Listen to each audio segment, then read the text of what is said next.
Well, ladies and gentlemen, welcome in. You know, I had to keep myself here because I almost said Wednesday because we're normally on Wednesdays. But I'm like, no, man. We're starting off the week. We're starting off in a big way.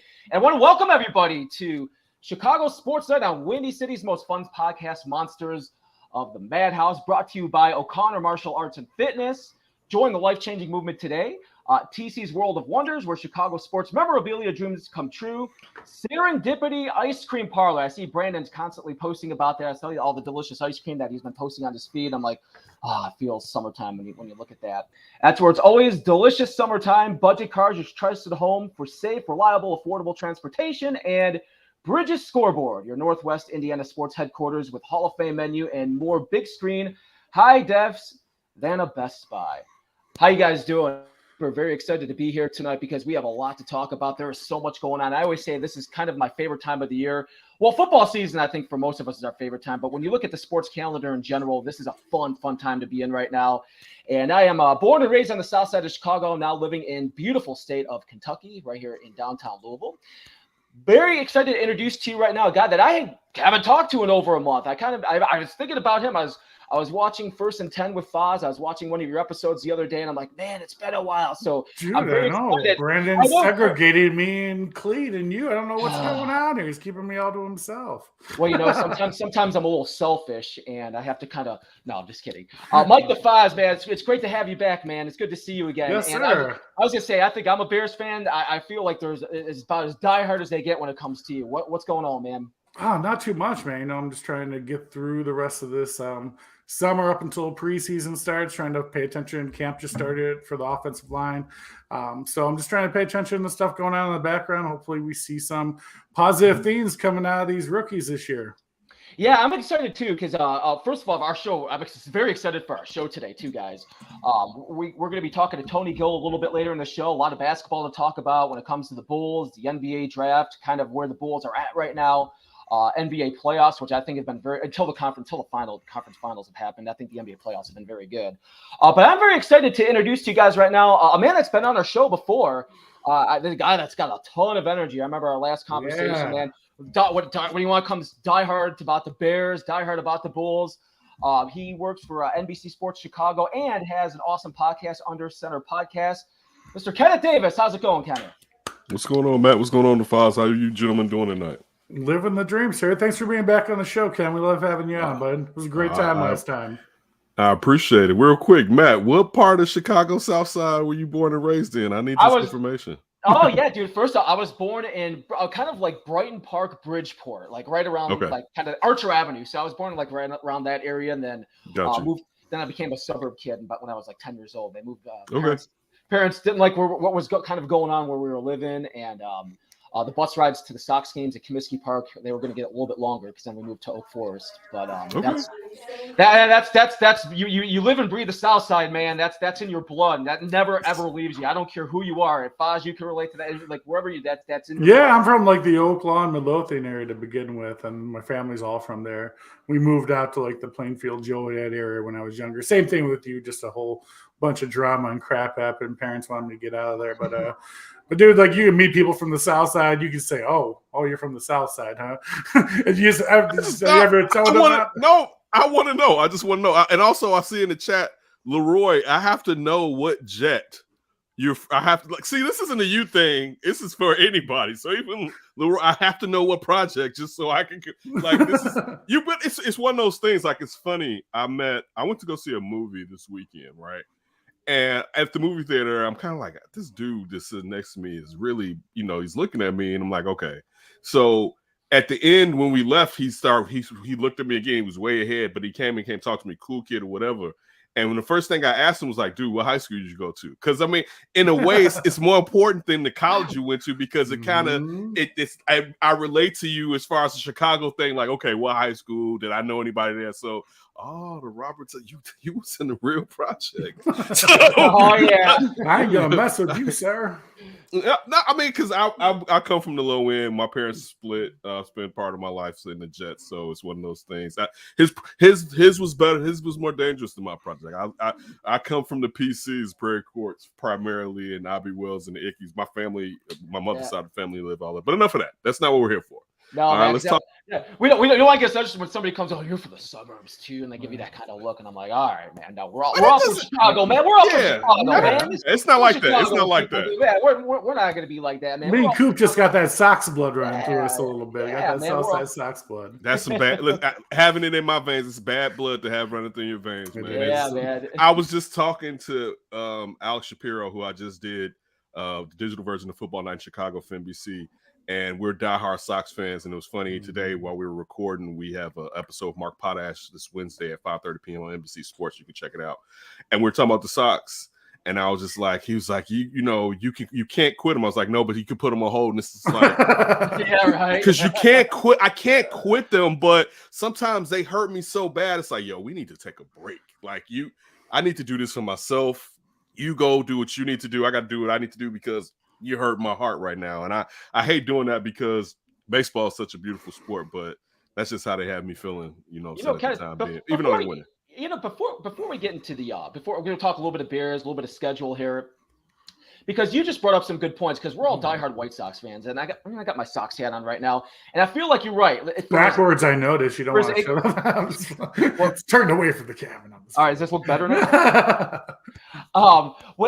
Because all of us, that's in our blood. And for as angry as we can get when it comes to that first month of the season, how bad they were, and they were on that losing streak, they kind of come back and play a little bit better baseball. And yeah, they beat the Royals, but heck, they lost 3 out of 4 for the Royals. So like going and sweeping the Royals, that's a good step. And they got better pitching. We get some timely hitting, and I feel like you get a little bit better feeling when you start watching the Sox, even though they have a long way to go. Yeah. I mean, you don't want to write them off before June. Like we were just talking about this in the back studio, but man, like so disappointing at the caliber they're supposed to be playing at this year with the last couple of years of acquisitions, all the talent that they put together, and especially the fact that they really did nothing as far as starting pitching or anything over this last season. To come out and to look exactly like last year's team is pissed everyone off. I'm pissed off. Ken's pissed off. How could you not be, man? Like, I think that falls a lot on the administration, Jerry Reinsdorf, and that's why there's a big sell the team sign right outside the field, man. I mean, people are fed up. We want to see some winning baseball on the South Side, and we deserve it. That's exactly what I was about to say. We deserve it. We waited through the losing seasons to build up the rebuild. And I always said this because everyone thought it was going to be just like the Cubs rebuild. And I would say championships aren't promised, particularly in baseball. Like if you know baseball, you can be the Atlanta Braves of the 90s and only get one World Series championship. But I still would like 14 straight division titles.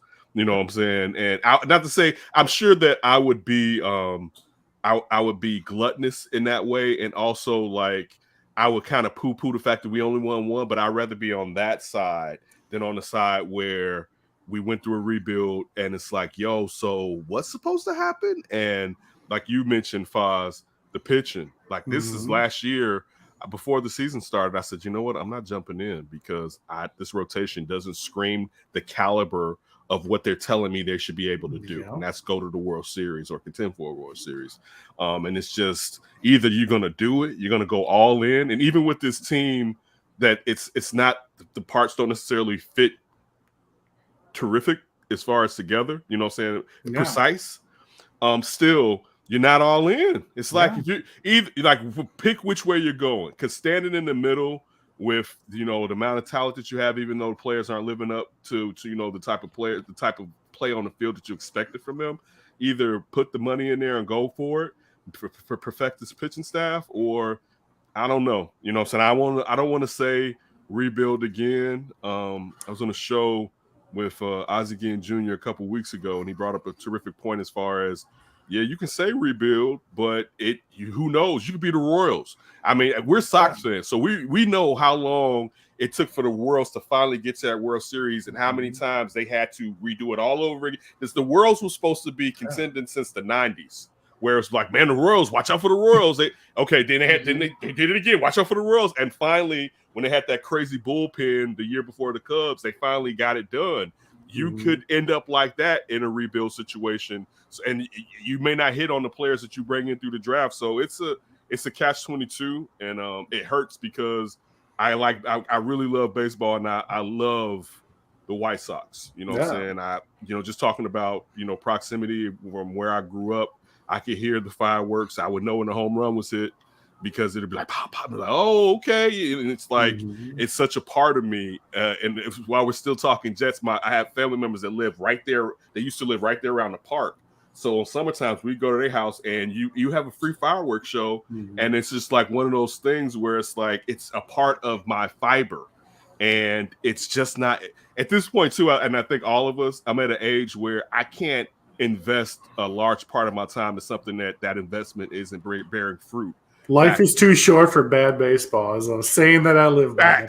The pitch clock helps a little bit this year, but I mean, it speeds it up a little bit, but still, man, like I ain't got time. I got kids. I got a house. That's it. I can't be spending 3 hours, 5 nights a week watching bad baseball, man. It's just the reality of the situation. Nor do I want to.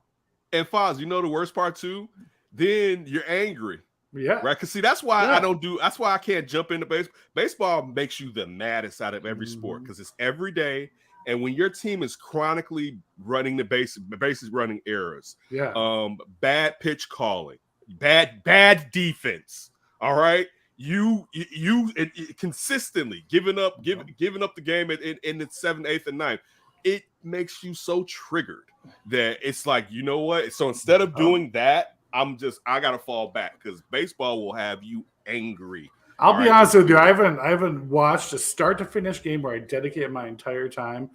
And since that Lance Lynn game where he pitched a no-hitter until the 6th and then came in, gave up 11 runs the next inning, like that hadn't happened in like 50, 60 years. And dude, I was blowing my top. And it's just like, I can't do this, man. Like, I can't be having a heart attack. I got small kids at home.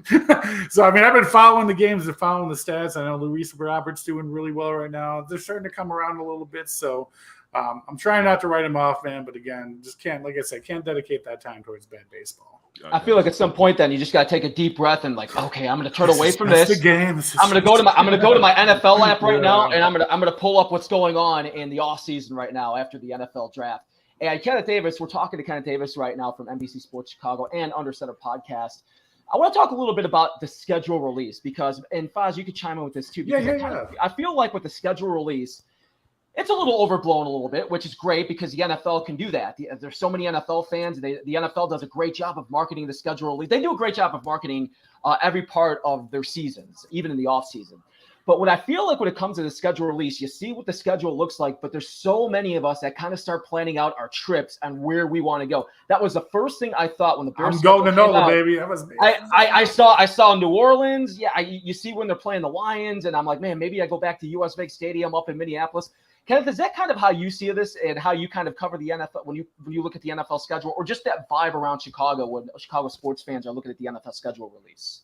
I start thinking, of course, wins and losses, even though it's hard to predict when there's so much parity in the NFL, where some teams that you expect to be exemplary aren't. They may be good, but they're not as great as they were. And some teams that you think are like who knew Detroit was going to do what Detroit did last year? You know what I'm saying? As far as get it right. And then if you even look at the Vikings and the tight games that they had, who thought that they were going to be able to have a winning record with so many close games? I think I'm kind of like you. I definitely look at games I want to visit.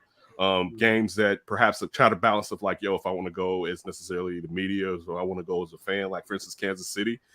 Part of me wants to take my family and sit in the stands in Bears gear, but also let them know that I love Patrick Mahomes and he's baby goat forever in my heart. He is. You know what I'm saying? Like, that's my team over there, but that quarterback right there, that's my guy. Right, I got no hate right? for him, man. I got no. No, that dude dude right there. there. Hate for that guy. Yeah, so it's stuff. Good. And as Foz brought up, you look at New Orleans, and it's crazy, Matt, because I thought the same thing about Detroit. I was like, you know what? Maybe I want to go to the game in Detroit this year. Just because also, I mean, I never disliked the Lions because I never took them serious, but because growing up watching Barry Sanders, I kind of liked the Lions because to me, they were in the same division, but they weren't the Bears' rivals. It wasn't like, I mean, sometimes them and the Bears were both trash. Let me be honest, right? Very much. But you look at somebody else's trash, you poo-poo that more than your own trash. It's like, look at their house. It's in shambles, and our house is a wreck too. But it's like, look at them, right? So I was thinking about perhaps, sending the Detroit game. I got to look at when that mini game is because my aunt, I had an aunt that they had the Vikings. It's right here. I got the Vikings schedule pulled out, brother. Thank you. They have them on the Sunday on the 15th. Yeah, it'll still be nice outside. October 15th. Yeah. That's what I was just saying. That's the reason for because if you ever before bear weather, baby, before bear weather. If you ever been to Minnesota, man. That's a cold. We're used to cold here. It's like it's a different level up there. Yeah. Right. Like that's a different. We're crazy living here. They're even more crazy. Exactly.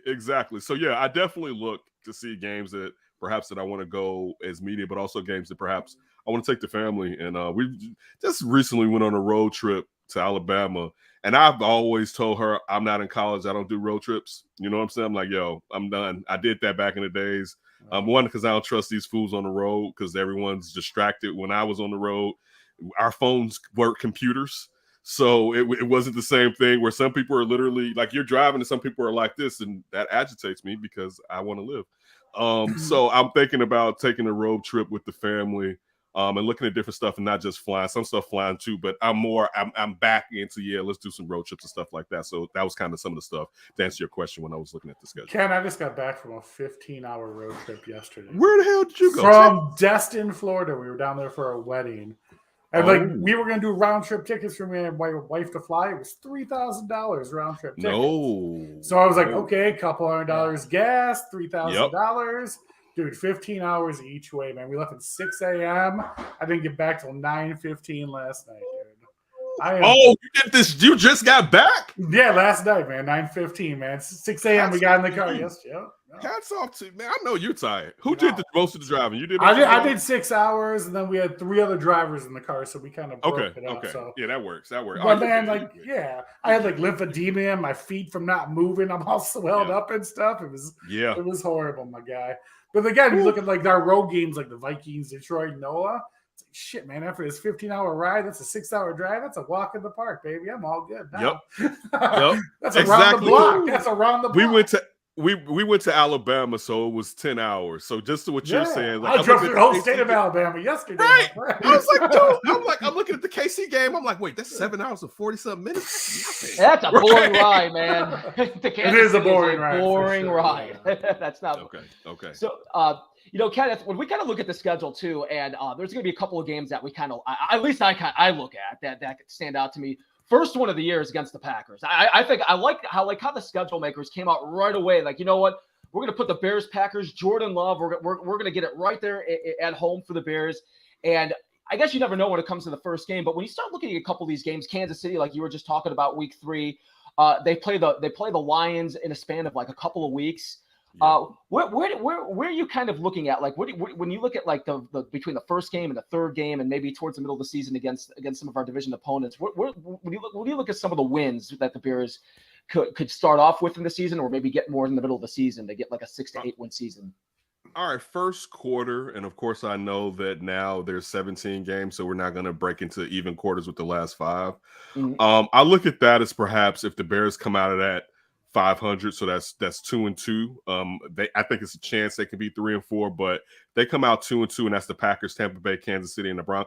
I don't have them beating Kansas City. All right, let me go with that. Even though in football, to be honest with you, in football it could happen because Kansas City could just be walking through that game and looking past the Bears. It's early on in the season too. Right, exactly. So they may not be the team, and Matt Nagy's the offensive coordinator, so it would be interesting while I'm throwing slander. And also because I think Sean Payton I think he's going to. I don't know. Let's say want to say he's going to get Russell Wilson on the right track. I think he's going to get that offense on the right track, but I think the Bears should beat the Packers in Tampa Bay. I think the real thing, Matt, is they got to really take out the first quarter and a half, because I don't have them beating the Chargers, and that New Orleans defense is getting older, and I think we still look at them as the Sean Payton offense. Now, I'm not the biggest Derek Carr guy. I think he's physically capable. Sometimes it's just in between the ears and the leadership aspect that I may worry about.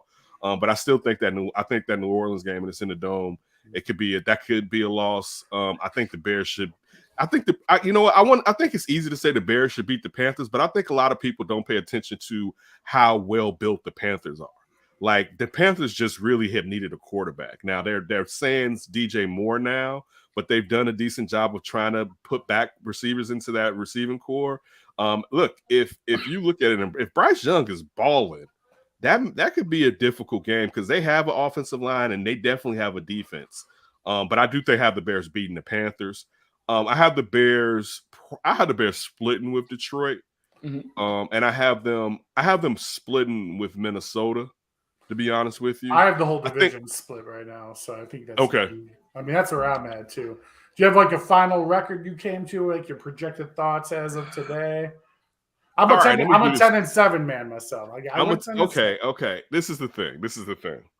We did this on the podcast, right? Where we actually, we ran through, and Josh cheated because when we run through it, you could get, because he started just giving them losses because he didn't want to get into double digits. I had to I skipped one game. I couldn't find which game I skipped because I was at 10-6. So I had them in the end losing to a team that we expected them to beat. So like perhaps the Falcons, maybe Bijan goes off or something like that. Or maybe they actually learn how to use Kyle Pitts. But I would say 10-6 is my pie in the sky. But I would be happy if the Bears are 8-9 as far as how the season goes. I think that coming from 3 wins and getting an additional 5 wins, and even if they ended up 9-8, that would be crazy. If they got to 9-8 going for what they were, and now you're going into next year with 2 first-round draft picks. One could be in the top 10 and another could be in the teens. That's a lot of ammo. You know what I'm saying? And now your program is the chemistry is pumping in the right direction because you guys have been winning. You know what I'm saying? Like now it's cool because we got to also remember like their defense isn't fixed. They like the back side of their defense. So hopefully the linebackers and Edwards and Edmonds are playing well. But the defensive backfield is crazy. And I mean, in a positive sense, if those young men grow, oh my, but the problem is where's the pressure so these guys can really get picks? You know what I'm saying? Like you can stick with somebody for so long, regardless of how athletic you are. If you're not putting pressure on the quarterback, sooner or later, there's going to be some separation between those receivers and those DBs. So I think they could win 10 victories. I'll be fine if they just win 8 because I don't see where on the defensive line they've addressed really their issues. Of course, I hope Dexter and Pickens can flash. I hope Billings can play well. The same for Walker. But where's the like when I just named off the names that you just heard? Where did they turn up the pressure from what they didn't have last year? You know, they didn't. Brisker was your leading sack guy, right? So where are you going to get the turnovers from? No, I think they will just from ill-thrown passes that the DBs jump in front of.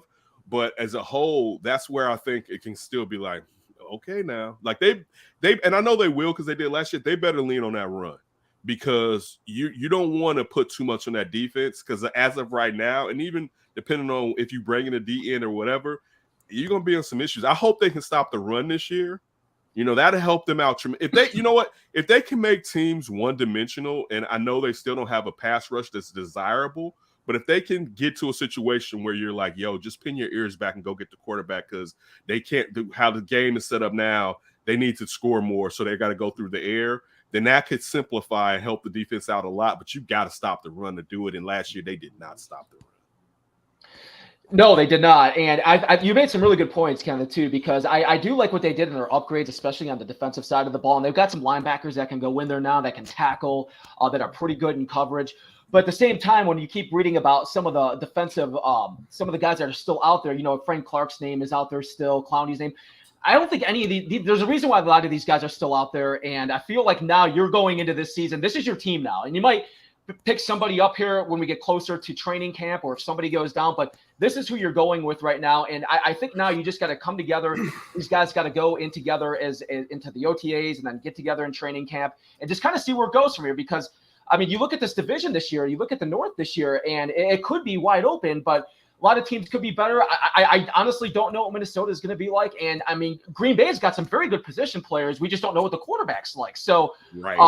I feel like this is what we got, and this is what you're going to roll with, and we got to be on board for this. And to see somebody else come in or not, I don't know if that would be a positive or a negative. I just don't know if it would make a difference at this point.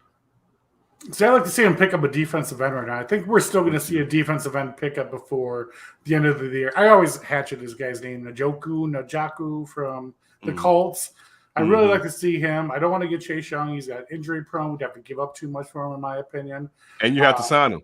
Probably. Yeah, exactly. We don't need another injured money grubber on the sidelines this year. So I really like to see him get Njoku for like a 1-2 year deal.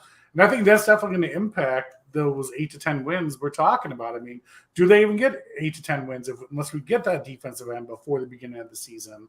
I mean, because that's a big part of the game is stopping the pass. I mean, yeah, dude, the only thing with Njoku is, of course, he's terrible in run defense. You know, like that's really the reason he's out there. If he stopped the run as well as he can pressure QBs, he would have a long time. He wouldn't be traded every other year, damn near, if he could pull that off. But I'll say this: would he be your number one pick to pick up in defensive end and free agency? Probably. Right Beggars can't be choosers, and you need someone to rush the quarterback. Yeah. Like that's just the truth of the matter. You need a guy that teams have to slide their offensive protection over. Yeah. You know what I'm saying? Like, you need somebody. Like, for instance, like, dog, you could come and play. Think about this. You could play the Bears and just be like, yo, it's that offensive line. Just go straight up. You know, like, you're not like, yo, we got to chip so-and-so. Like, who they chipping?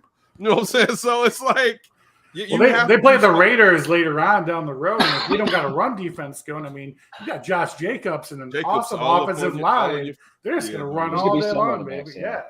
They don't even need Devontae Adams or a quarterback by that point, unless we got that run-stopping defense. So, Kenneth Davis, before we let you go here, first off, I'm going to be looking on your when you go to that Chiefs game now. When you go to that Chiefs game the third week, I'm expecting to see photos of you blasted everywhere. I want your Bears stuff on, and I want your Matt Nagy visor on, man. I want you to be supporting. I want you to be supporting both of your favorites, man. Matt Nagy and your favorite team, dude. So I'm going to be seeing those posts all over for you, man. I'm going to be looking for those. You got to promise me you're going to post that type of photo, man. When you go to that game, I promise you. And no slander of Matt Nagy. I was fortunate enough to interview him once, and he got the drill. So I mean, I wish him the best. It just he didn't do it here. You know what I'm saying? It didn't click. He maybe his second time around, because like I say, I don't dislike him. You know, he didn't do anything to me personally. But yeah, I just said my Matt Nagy visor. Yeah, he looked in all honesty about Matt Nagy. You said a Nagy visor, bro. You rightly okay. He does look like he'd be a very, very nice guy. And it looks like a lot of players on the Chiefs love that guy. So it'll be fun to watch that the third week of the season, especially right up the top of the third season. So, Kenneth Davis, first, you got your podcast, Under Center Podcast. Can you talk a little bit about your show and what can we expect on your show? And how can we find your show? All right, so I am on I'm the host of the Under Center Podcast with Josh Schrock and Alex Shapiro. Josh is our Bears insider. Alex is our Bears beat reporter. They will be at Hallis Hall tomorrow for OTAs, and we're actually going to do a podcast after to discuss OTAs. We recorded Wednesday show, so every Wednesday, wherever you watch your Bulls, your Bears, not the Bears, your Bulls, your White Sox, or your Blackhawks, you're going to find us at 5:30 p.m., and they replay the hell out of it. So you can watch the show and actually see us and see how we interact. And because we bust each other's lowers all day. We have a great time. We talk football. We have a lot of famous guests that are Chicago-centric from all avenues, from reporters to radio to we had what's the rest of the please don't dislike me because of this. We had what's the wrestler that's in the Bears Seth Rollins. Thank you. I apologize, Seth Rollins. Yeah. We opened up with like Seth Rollins was like our first or second guest. Nice. That's a great guest, man. Yeah, so we and it's not just us. Claire and Tony do a great job, and Danny Wasaki before she left the company. So that's where you can find us, just having a good time talking Bears football, talking football in general, and just doing our thing. I always appreciate anybody that subscribes. And I'll say what's up. I shot you out if I meet you in the streets. Because that's one thing that even with the Bears at times sucking, we ride or die, and us Bears fans, you know what I'm saying, we vibe with each other because we've been through the same pain for a long part of history and a long part of our lives. So that's where you can check me out. You can follow me on all social media platforms at That's Davis, THATS Davis. And you find me outside, or you can find me at the game or something like that. But that's where you can catch me out. Yeah, man. Well, Kenneth Davis, we're gonna be looking for you, man. We're gonna be listening for your show, and don't watch any baseball because we don't want you to get too upset, especially if the White Sox lose a couple of games here. So just kind of stay away from that, and we're just gonna go right to your podcast, man. After the OT, after $5, the $10 tickets tomorrow. is pretty awesome. I will say that's my favorite part about this time of the year. Definitely. You go to the game for like $40 for the family. Can't beat that. Yeah, you can't, especially have expensive games on. But again, I know you guys got my guy coming on, Tony Gill, and to talk some basketball. He will flame whatever. So let him go. We got a lot to get to the Bulls, man. Yeah. Make sure he's educated in sports in general, but he's covered the Bulls. He's reported on the Bulls. One of the best producers in Chicago, and one of the best friends that anybody could have. So make sure you guys. You can say what's up to him real fast. Can I add him on? Hey. No. What's up? How you guys doing? What's up? Yeah, but again, I was just hyping you up and telling him that you were a decent human being. So you got to deliver now, Tony. He's been hyping up. Yeah, don't let us down. Hey, don't let us down, oh man. He was talking you up. So, Ken, we appreciate you, sir. You're the best. Second time on the show. You're welcome back anytime, my friend. Thank you, guys. Have a great evening. You too, buddy. Thanks, Kenneth, man. We appreciate it. That's Kenneth Davis, guys. You're in for Monsters of the Madhouse. Appreciate everybody on tonight, and we are very honored to bring in right now NBC Sports Chicago, a guy that knows a lot about the Bulls. We got a lot to talk about, not only about the Bulls, Tony. We got a lot to talk about here about. I feel with the NBA playoffs, because I think the playoffs have been really good, except the conference finals have kind of let me down a little bit. But I want to get into that too, because there's a couple of things that I've been seeing in the conference finals that have kind of like irked me a little bit. And I don't even have I'm not even cheering for either one of these teams, but I'm just kind of like from the outside looking in, and I want to get your opinion on a couple of things before we get into that. But Tony, thanks for coming on the show today, man. No problem. Thanks you guys for having me. You know, Tony, before we get into the Bulls and the basketball and stuff, I feel like all of us have a dream when we're growing up as a kid, and there's those certain shows we either listen to, there's certain shows that we watch, a certain host that kind of grabs our attention. So what was it for you when you were growing up? What was that one certain moment or that one certain host that you were listening to? You're like, you know what? I think this is what I want to do for the rest of my life. I want to have my own show like this, or my own show like this show that I'm listening to right now. It's funny. I never really wanted to be a host. I just wanted to, be a part of the fun and part of the conversations. I don't mind taking a back seat, right, and enjoying. I think that's where my love of conversation is, sitting back and listening to my father and my uncles and guys when I was growing up just talk about sports.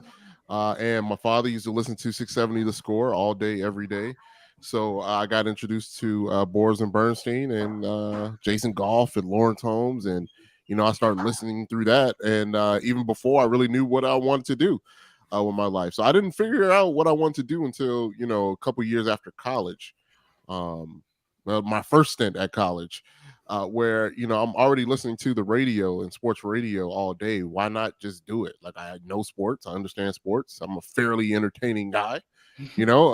So yeah, it just kind of made sense that I jump into the business of sports media, and 7-8 years later, here we are. And what's funny about that too, Tony, and I can relate to this too, because I did the same thing when I was growing up listening to Chicago radio. I'm in Louisville, Kentucky now, but when I grew up listening to Chicago radio, I would listen to the Loop, and I would hear the rock and roll songs that I want to be that guy. And it kind of made me think a little bit different too when you were listening to it. Did that kind of make the same thing too when you got into it too, when you started working with sports? You still have the fan in you, but you kind of get a broader look of everything else that's going on, not only behind the scenes, but you have a closer, in-depth look into the sport itself, whether it's basketball or football or baseball. Yeah, I mean, everybody that joins the business, regardless of what they do now in terms of writing, you enter because you're a fan, right? If you don't enjoy the sport, sometimes not even the sport that you cover, but if you don't like the field and games and competition, there's no real reason for you to join this business. So everybody starts out as a fan going into the business, but once the business gets to you and you learn all the details and you learn how the sausage is made, you kind of get the full understanding of why things the way they are, why your team is operating the way they are, because you get to see the people who make these decisions. You get to see the players who impact your winning and losing for these franchises that we root for. and you get to understand the human beings as well. Like they're not just pieces for our entertainment, right? They're human beings out there with human emotions and feelings and stuff going on with their lives that impact what's going on the field of play. So obviously, you want to break it down, break the games down, and do all the stuff and figure out what went right and what went wrong. But you get an understanding of, okay, let me not go too crazy because this person has a family. This person this person is a human being and deserves respect as well. I mean, it's fun. It's fun to make jokes, and players and executives, they understand how it's supposed to go. But you learn to not make it personal. The deeper in the understanding, the more of an understanding that you get. See, I totally agree with you, Tony. I mean, like as a fan for so long and not doing this and not talking to these players and not being part of the background. I mean, you look at them like a piece of meat almost, and you talk to them like a piece of meat. But you're right; they're 100% completely normal people with emotions who does impact what they're doing on the field. And I think that makes, I'd like to say for myself, it makes me a better sports fan because you understand how much that plays an impact on what's happening in the field. They might have something going on in their life, personally, things of that nature. And that's something that always is taken the factor. Now, you said getting to know these people and seeing what's wrong with the teams. What's going on with our Bulls right now, man? What's happening with them right now? What's causing the current status of the Chicago Bulls? It's funny. We just did a Bulls Talk podcast I did with Casey Johnson, and he was at the combine, and NFL, NBA executives were walking up to him and like, "Hey, what are the Bulls doing?" I'm like, I mean, it's an enigma about what the Bulls are doing right now. I mean, they tried this experiment, right, with their version of the Big Three or Big Four with Lonzo Ball. Obviously has not come into fruition. Only one playoff trip through 3 years of this new regime, and they made a lot of promises. They started this season saying last year was not good enough. This year we need to be better, which everybody in the media and fan base took. Okay, you need to make it to the second round. That's the goal. They didn't even get into the playoffs this year, so they took a step back, and they were one of the more healthier teams in the NBA this year, which should be surprising, right? Their top three players, Zach LaVine, Nikola Vucevic, and DeMar DeRozan, played the most out of any collective, 3 or 4 players on any NBA team. So, you didn't have, outside of Lonzo, the excuse of injuries. This is just a bad mix of a bad mix. They miscalculated, and they kind of spent too much time on the edge of this roster thinking that it will work. And it did, to their credit, for half a season. But injuries played a part of it. And then once, that happened with Lonzo, the mix between what we worried, and I know what I worried about specifically when they signed DeMar, was the fit between DeMar and Zach LaVine. Right? Those are guys with big egos. No disrespect to them. They put in the work, right, to be able to be superstars. They both were all-stars for a season, but fit matters. Fit absolutely matters on a basketball team, no matter, how talented the players are. And obviously the fit isn't what they thought it was going to be. So they got some tough decisions coming up. Arturas has been preaching the continuity. Continuity has been the word associated with this regime. But I don't know about you guys, but I kind of feel like I know what this is, and I don't think I need a repeat of whatever that is, because it just didn't feel right from game to game. It lacked consistency. You didn't know how they were going to play as a team from game to game, and when it was working, like, throwing the ball to the post to Vooch, they never did it consistently. So, this every level needs to be better next year. But it definitely starts at the top with Arturas Karnisovas and Mark Eversley. We're talking to Tony Gill of NBC Sports Chicago and of the No Zones podcast. And, Tony, you were kind of breaking it down with the upper level management of them putting the team together. And you kind of went into what the team kind of played like last year with the players, whether they fit or they didn't fit. I got a question now and talk a little bit about the coaching in the NBA and NBA in general, because I'm kind of fascinated about everything that has gone on with some of these coaches getting let go. I mean, like, winning coaches. These aren't just bottom feeder coaches. I mean, Nurse won a championship with Toronto. Boldenholzer with Milwaukee. Doc Rivers has been in the league a long time, and they're all looking for jobs right now on pretty good. Outside of the Raptors, on pretty good teams. How about your assessment of Coach Billy Donovan and the job that he's done the last couple of years? Because I know maybe he didn't have some of the players that we probably could fit his system, or maybe he did have the players and he kind of didn't get everything out that he should have. What was your overall assessment, especially last year when we saw him coaching? I think we saw a lot of key factors involving Billy Donovan with how he coached the team last year. Particularly when he benched Zach LaVine against the Orlando Magic, where Zach was just playing just awful basketball. He couldn't hit a shot, and when his shot's not going, the rest of his game is useless, essentially, if his shot isn't going. But to his credit, his shot is usually effective. Those situations rarely happen, but in that moment, Billy Donovan made a basketball decision like, we got to win this game, and Zach LaVine is not helping us. And Zach took offense to that, and he held that throughout the year, and he still holds that against Billy Donovan, thinking, hey, I'm the max player, I should be out there, which, to his credit, he did get the max contract, but Billy Donovan, he was trying to win that game. Like that's a dynamic. If Zach LaVine is supposed to be your best player, the dynamic between him and the head coach is really important. They gave Billy that secret extension.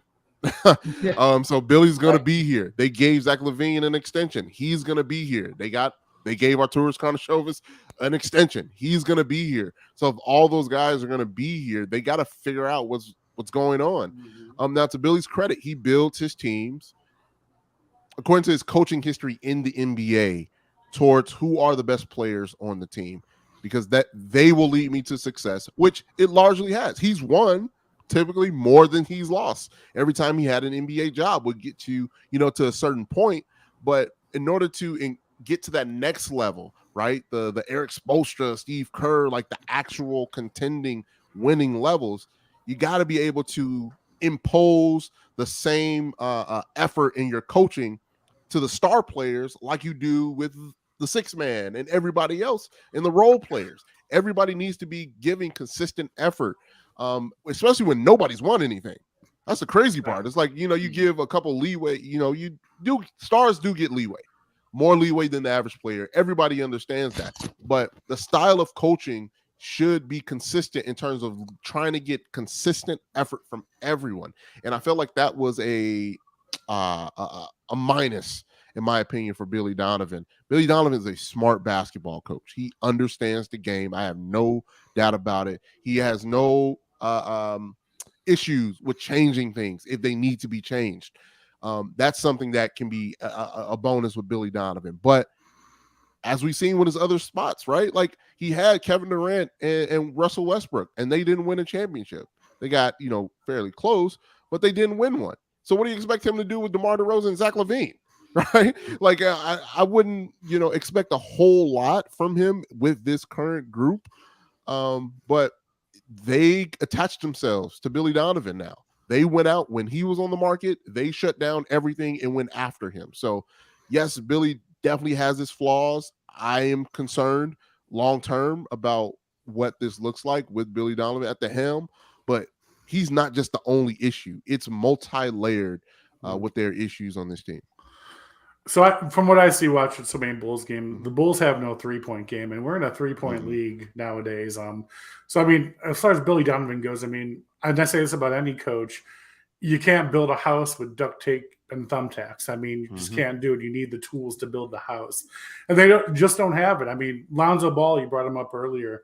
Is this dude even coming back to basketball? Is he going to be coming back to the Bulls? I mean, what's your take on Lonzo Ball at this point? I don't have one. I think that's all of us that don't have one, right? This dude goes out for like a routine knee surgery, which is pretty routine. He should have bounced back right away. And now we're 2 years later. They say he's not playing next year already, correct? I mean, is that – I think – Yeah, I mean, they're still being optimistic. They're not giving him a timeline in terms of when he's going to return. Yeah. But they're leaving it open if he's available to return, in the middle or later next season. I would not depend on Lonzo at all. Like as a fan, if I played on the team and if I'm coaching or management. You can't assume anything with Lonzo. Like you said, they thought they fixed everything that they could. He's seen the best knee specialists, but he will still have some pain. And the same thing like when Derrick Rose went down, right? And it's amazing how the differences, right, or the lack of differences, where Derrick was like, man, I don't feel right. Like I still feel pain, and fans and media alike, they were kind of pushing him and calling him all types of stuff, and not realize now like how far we've come in terms of understanding what that means of I don't feel correct. Yeah. Like you're telling me that I'm supposed to go out there, but for the individual, they know how they're supposed to feel and they know if they can go or not. So Lonzo hasn't been able to go. And, I would advise fans not to think about Lonzo, just, send your prayers and positive energy towards him that hopefully he can come back and have an NBA career. But to me, essentially going into, this last couple years of his contract, I wouldn't be surprised if he doesn't play a game as a Bull. Yeah, I mean, that's kind of where I'm at this point. I mean, the doctors can't even figure out what's going on with them, the MRIs, the x-rays. I mean, that's their tools to figure out what's going on. They're at a loss. I mean, what do you even do with this guy at a point? You're still having these issues and doctors don't have answers. So do you see the Bulls building around Zach LaVine going forward? Do you think DeRozan's going to be a Bull next year? Ooh, that is a good question. The Bulls certainly are in a predicament where you have Zach on a long-term deal. You got DeMar in the final year of his deal. And what this looks like. Now, are they trying to trick themselves and say, hey, we were up 10 in the fourth on Miami and Miami's in the finals? I hope not. I really hope they're not thinking that way. Luke's. But it's certainly a possibility. But he doesn't, at least for now, Arturas doesn't seem like a dumb guy. Like he hasn't given me enough evidence just yet to assume that he doesn't know exactly what he's doing. And I feel like he saw what we saw, at the end of that year. So I would assume that everything is on the table. That, for example, Portland is seemingly shopping around that third pick, right? Like that's a perfect opportunity to kind of, rehash, retool some stuff, mix some pieces around. Now that will probably cost you Zach LaVine, but from reports, Portland's looking for a two-way player. That's not necessarily Zach LaVine. So, I think from what Arturas has said so far, continuity is his thing. So I think the most likely situation is everybody returns. I think that's the most likely situation. That's not definite. But I think everything, if they are thinking about what gets us closer to winning an NBA championship, and they look at the teams that are looking like they're going to win or be in the conversation, how close are we to that? And when they take a realistic look about what they're doing, they got to be honest with themselves and say, hey, we have a 30-plus-year-old center. We have a mid-30-plus-year-old two-time All-Star here in DeMar DeRozan. What does that window look like? Realistically and honestly, what does that look like for us? Can we get to that level of play of how Miami's playing, of how Denver's playing? Can we get to that level of play in the next 2 years? And if they're honest with themselves, you got to say no. You got to say no. So if you're saying no to yourself, everything has to be on the table. Literally everything. You have to keep your eyes and ears about what's going on in the league, who's looking to be traded, who's looking to add a piece for assets, because we all know the Bulls, they don't have assets. They don't have a pick so far in this year's draft. They have a first rounder next year, but next year is a significantly weaker draft. And they don't have their pick in 2025, I believe, or that pick is still up in the air, depending on what goes on. So they don't have a lot of options here to get better. They only have the continuity thing. So I guess that's kind of a roundabout question, one roundabout answer. I don't know if I gave you an exact answer, but I think the most likely. You gave me the anything could happen. I 100% agree with you. See, we're hopeful anything now, could man. happen. People are hoping, all of us now. We're Yeah. ready for playoff. We're ready for the 3 and 4 seed next year, Tony. Next year. Yeah. That Boo's the big trade, man. Came back to bite us this year and just pissed me off, and we lost that 11th rounder. Oh. Yeah. You know, Tony, Such a bad deal. It's funny because I feel like in the NBA, you're in the middle right now, which is the worst possible place that I think you can be. Yeah. But at the same time, you look at the NBA playoffs this year, look at the conference finals right now. I mean, you got a Lakers team that was 2-10 that started the year and a low seed, and then you got the Miami Heat that were a number 8 seed that beat the Bulls just to go into the playoffs. So I guess you could see it kind of trending maybe in a different. Now they also have superstars on their teams too. When you got a Dwayne Wade, that makes a whole different. That's a different story. But when you're watching the NBA playoffs, I would like to get to the NBA playoffs here for a second, because I think they've been very entertaining so far. And I feel like we've got our 2 best teams that are going to go to the finals here in a second. I mean, I've loved the Nuggets all year round. I think they just play great, complete basketball as a team. I mean, they've got their superstars, but they're a complete team. I think the Miami Heat are so well coached that they got these kind of role players that are kind of stepping up right now, and they play very well as a team. And then you got a team like the Celtics that I'm just so confused by that I don't know what the hell their head coach was talking about the other day when he just seemed like I'm like, are the players like not buying into this, or like I'm just so surprised that they're playing the way they are right now. And then it looks like the Lakers, I give them all the credit in the world, but I also feel at the same time they just kind of look a little older at the same time. The Nuggets just look a little bit better than they do at this point. Is that kind of how you see it, or is there anything that's kind of that you're looking at right now that's a little bit different in your mind? No. Denver has been the best team all playoffs. It seems like Jokic is, changing the narrative about him just being a regular season guy. He carried that team while they were down with those injuries, until those guys were able to come back, and they landed in a very safe and comfortable spot, knowing that they didn't have to rush into anything. And that's what elite players do. That's what all-time great players do for their teammates is, I'm going to hold this up until you guys are ready to go. And Jamal Murray, once the playoffs hit, he was ready to go. Michael Porter, ready to go. Like, all those guys were ready to go to start this playoff run, and they've had the right mindset of attacking, knowing that they're the best complete team in the NBA. They were the best complete team in the NBA by far.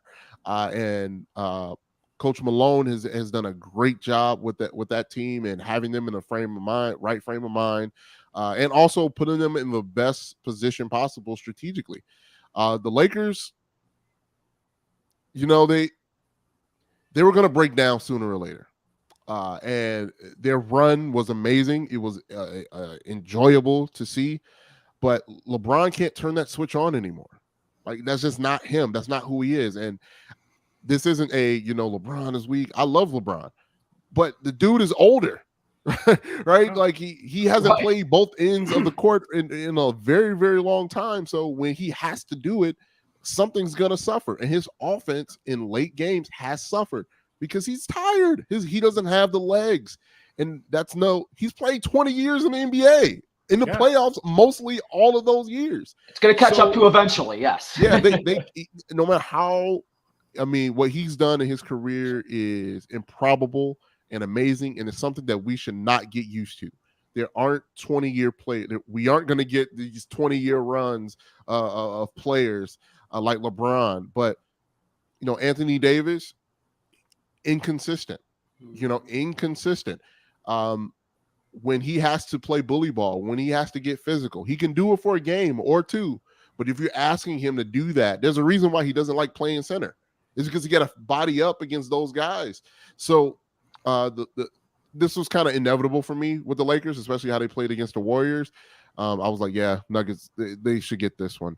And then the Celtics, I think they just coaching inexperience is a mother in the playoffs.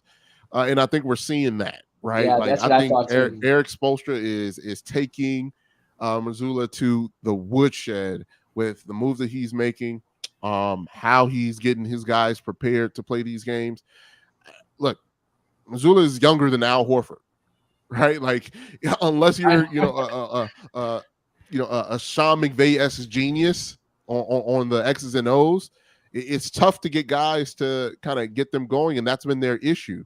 of getting these guys on the same page from a game-to-game basis. So they almost lost that Sixers series. Now they're probably going to lose against Miami, and they really have to take a hard look at themselves for the future of this team. Should Jaylen Brown and Jason Tatum be on this roster moving forward? Especially you just signed this coach. What do you do with him? Right? Like, is this situation going to be just a turntable of coaches? Like, after a while, it's what do the players look like? The Celtics are a great team and championship contending worthy. But when they get into these late game situations, in these tough spots, Tatum kind of shies away. Tatum in the fourth quarter, Tatum shies away. So Miami is taking advantage of that, and Jimmy Butler's taking advantage of that. Yes, he is. I think Jimmy is the boogeyman of the East. Like, you don't want to see him in the playoffs. You may beat him, maybe, but you do not want to see Jimmy Butler with the game on the line in a 7-game series. And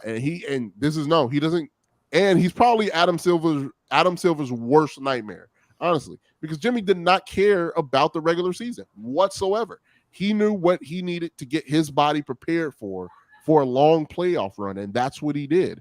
So he got him in. For Jimmy, you got a chance to win if you get in. So that's all he did. I mean, this run alone, I think, puts Jimmy in the Hall of Fame, first ballot. Like, without a doubt, this run by himself, not excluding the previous finals run, but this one in particular will get Jimmy in the Hall, in my opinion. He's been fantastic to watch. Yeah, this has been awesome to watch him perform, and I think just the playoffs in general have been very good.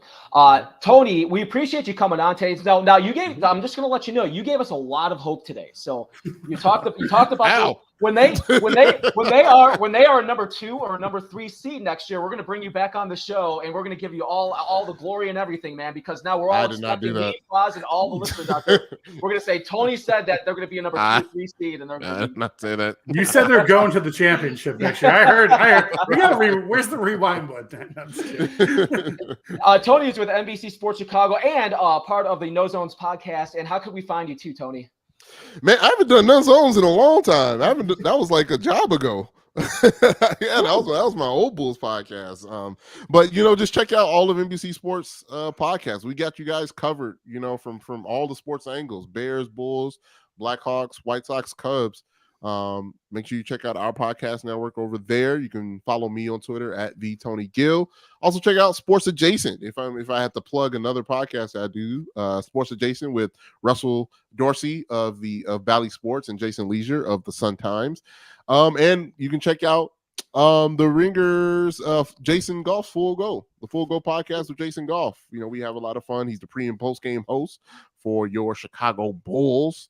And yeah, we like to have a good time. So those are the spaces that you can find me at. So, if you want to listen and have a good time. We're going to follow you along, yes, brother. Sir. Yes, sir. Yeah, can't wait, man. We appreciate you very much talking about the Bulls. Can't wait to bring you back on. And especially when the season gets underway, we'll get you back on. We'll start talking, preview it, and enjoy the NBA playoffs and the championship. We appreciate it. All right. No problem, guys. All right. Thanks, Tony. Thanks, Tony. You have a good night, man. Thank you, sir. Thanks, Tony. See you guys.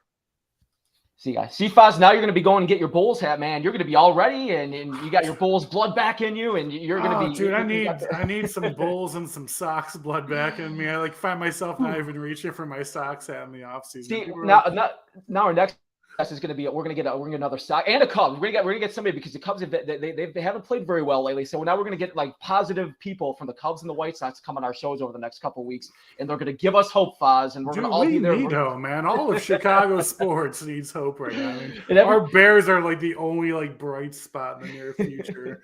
Everyone else is just like, okay, we're years away from something positive right now, and try to find good things to say, right? Yeah, and it's gonna happen, Foz. I'm telling you, the next couple of weeks, it's gonna happen. We're gonna be there, and we're gonna come here in a couple of weeks with tracks and cleat, and we're just gonna be out, and we're gonna be going nuts because our team's gonna be like 3 games below 500 or 2 games below 500. We need to, brother. We need to, especially with our Bears, man. Like I said, I think they're the shining spot. in the most near future, and I'm hoping to see a good season. We didn't get a chance to hear from you, man. What's your thoughts on this schedule this year and what we're going to be doing? Did you come up with a record, some wins, losses? Yeah, I kind of have the 7 and 8 range right now. Okay. I feel like the 8 game. I feel like that way. I feel like this team really can take that next step. I do. I have a lot of confidence in this. I like the moves they made. I like the draft that we had. It's going to be interesting because I do think we have a couple of tough games in there that I think that we could be close in, that we might be a couple of players away from. But at the same time, if they even win a couple more, I wouldn't be surprised either, Foz. So I'm very optimistic about this team. I feel like we're in the right direction. They have a realistic schedule this year compared to last year. So, I mean, that's the shining star that I love about it all. Last year was just they had 8 contending playoff Super Bowl teams they played against. So, I mean, whoever came up with that schedule last year was an asshole. And a rebuilding first year of Justin Fields. I mean, come on.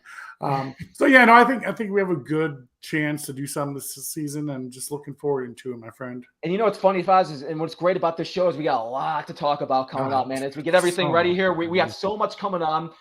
First off, we want to thank our guests here tonight. We want to thank Kenneth. Was awesome. We love talking to Kenneth. Oh, dude, Kenneth and Tony are awesome, dude. All the Comcast Sportsnet guys are the best. Dude, he's great, man. We had fun talking to him about the Bears and the schedule. And Tony Gill was awesome too, talking about the Bulls, giving us some hope and getting us into some basketball here. So we want to thank them very much. Also want to thank all of our awesome sponsors too. Monsters of the Madhouse is brought to you by O'Connell Martial Arts Fitness. Join life-changing movement today. TC's World of Wonders, where Chicago sports memorabilia dreams come true. Serendipity Ice Cream Parlor, where it's always delicious summertime. I know, Foz, you're going to be having some of that soon as the weather turns. Oh, dude, Brandon's going to be delivering me some. Brandon, I'm going to be seeing your photos. I'm like, damn it, I need to get down there and get some. It's 2 dudes eating ice cream. Right. That's what we want to see, right? Right? That's exactly what you want to say. Budget Cars, your trusted hope for safe, reliable, affordable transportation. And Bridges Scoreboard, your Northwest Indiana sports headquarters with the Hall of Fame menu and more big screens, high-def TVs, and a perfect place to go game. Don't forget to be back on a Wednesday. We have 2 shows a week. We have one on Mondays, normally with Trax and UFOZ, and then on Wednesdays, or sometimes we'll mix it up. You never know what you'll get we'll keep you guys guessing. And with our special guests. So make sure you guys kind of follow us along, and we'll be posting updates throughout the days and kind of get you up to date of what's coming up for our next shows. Foz, first off, man, it's great to see you again. We really appreciate you, man. You were awesome, man, and I love your Bears passion. I love following you along all the time, man. People could follow you, and how can people listen to you on your podcast? I appreciate it, man. I have so much fun with you guys all the time. I haven't had a chance to do a show with you or Clayton in a little while. Brandon's been hogging me up on Monday nights. But no, man, it's been going great. I've been doing First and 10 with Foz. I'm on my 4th episode coming up. There's been 3 out so far. So add First and 10 with Foz on Facebook, Twitter, YouTube, Apple Podcast. I recommend watching the videos. They're a lot more funner. But again, if you just want to listen to it, you can go on those sites too. But this time I'm going to be going into a lot of super fans coming on the show, getting to know the First and 10 crew, and just kind of keeping the show lively and fun before we go into the nuts and bolts of the preseason next year. So make sure to follow me on my page and keep an eye out. There's a lot of fun stuff coming up. Yeah, please do. Please, guys, follow him along, follow us along. And thank you guys so much too. We can't do this show without you guys. Thanks to everybody that came on here today. We want to thank Trax, who's behind this awesome show. We want to thank Cleet, who comes up with a lot of stuff, a lot of the information that comes into the show. So we couldn't do the show without them. So we want to thank those guys. I hope you have an awesome night, man. It was good to see you again. Friend. Following you along. And man, and to everybody else, thank you so much for watching Monsters of the Madhouse. And we'll talk to you guys on Wednesday. I hope you guys all have a great night. Cheers, guys. Bear down. Bye, guys.